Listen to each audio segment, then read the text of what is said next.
have or haven't used Mr. English, how exactly do you use Mr. English in your day-to-day activities? Maybe you want to talk about one point or... Okay, well, for the straightforward, it sets my schedule for the day. Okay. You know, I know who's coming in, who's booked in. I mean, that's its main function, isn't it? And again, we stumbled across a separate use for Mr. English. So as I was telling you, Aaron, I use it now as a secondary lesson. Ah. The feedback, that's its most wonderful point for us. Tell us about that, some people aren't familiar with the feedback feature. Right, well, for your existing users, if you're just writing good job, you spoke well in class, see you next week, Right. I think you're underutilising what's available to you. I'll spend 20 minutes per student, 3-4 paragraphs, telling them what they did well, what they did wrong, how they can address it, and anything else I picked up in during the lesson. Your daughter's expecting a baby, and I hope she's okay, or I hope you don't get wet in the rain. All these little personal touches, the students like it. The other option is to separate your students. I always go to the login record to check in who's logging in the most.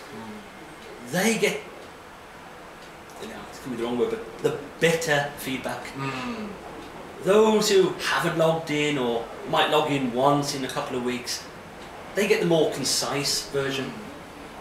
But they get at least a paragraph each. But yet for those who are logging in 3-4 times a week, it's an extra lesson. I throw in other grammar, other vocabulary, and they study it at home. They Google it, they go on their dictionaries, and if they can't, they bring it in. What did you mean when you said? And it forms part of the next lesson. Oh, that's excellent. So it's actually a teaching tool. So you know that they're reading the feedback too. That's excellent. Very good. And sorry, I'm just sidetrack here. Yeah. I don't know if you can hear the bell. Yeah, what's that? That's the end of the lesson bell. Oh, you've got a bell to... One of the comments we got from the students as well, who took private lessons at a smaller school, she felt short-changed. The teacher was doing the lesson by his watch, and her watch was out of sync.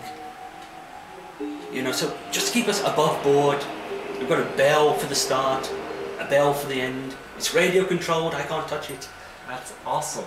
That's your 50 minutes. Does the bell starts when the lesson starts too, or just when it ends? When it starts. Oh, when it There's starts. a separate bell for the start. Okay, excellent. I mean, we do teach over the bell. Right. A 50-minute lesson can become 55, an hour. But that's service. Right. You know, but they know I've got my 50 minutes today. So if you can invest in a clock or timer, just keeping above board, I'd recommend that as well. And for the people who are in Japan, could you tell us your resource for that timer? Yeah, that's no, that's Loft. That's in the Loft. Okay, you went into Loft. Okay, that's Loft. It's radio controlled. It's a radio controlled.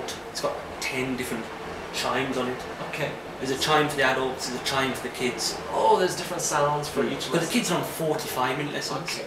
The adults are on 50. You know, so the kids got their chimes. Do you mind asking how much it cost about?